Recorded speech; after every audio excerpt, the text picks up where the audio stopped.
ஹாய்மா, இன்றைக்கி பாசிப்பயிறு உருண்டை எப்படி செய்யலான்னு பார்க்கலாம். அதுக்கு அடுப்பை பற்ற வச்சு ஒரு எண்ணெய் சட்டி வச்சுக்கோங்க. அதில் கொஞ்சமாக நெய் விட்டு உடச்ச முந்திரியை சேர்த்து பொன் வறுவலாக வறுத்து எடுத்துக்கலாம். நான் இன்றைக்கி முந்திரி மட்டும் சேர்த்துருக்கேன். நீங்கள் தேவைப்பட்டால் பாதாம், பிஸ்தா, உலர் திராட்சை எது வேணாலும் சேர்த்துக்கலாம். முந்திரியை வறுத்து எடுத்ததுக்கப்புறம் அதே சட்டியில் ஒரு 50 ml நெய் விட்டு அடுப்பை சிம்மில் வச்சுக்கோங்க. இப்போ வறுத்த முந்திரி கூட 1 கப்பு பாசிப்பயிறு மாவுக்கு 3/4 கப்பு பொடிச்ச சர்க்கரை சேர்த்துருக்கேன். இந்த இனிப்பே போதுமான அளவாக இருக்கும்.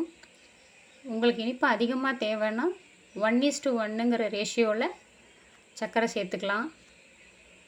இப்போ எல்லா மாவையும் ஒன்றா மிக்ஸ் பண்ணிவிட்டு சூடான நெய் எடுத்து மாவில் ஊற்றிட்டு சூடு ஆறுறதுக்குள்ளே உருண்டைகள் பிடிக்க ஆரம்பிச்சிடணும். உருண்டைகள் உங்களுக்கு எந்த அளவுக்கு தேவையோ அந்த அளவுக்கு பிடிச்சிக்கலாம்.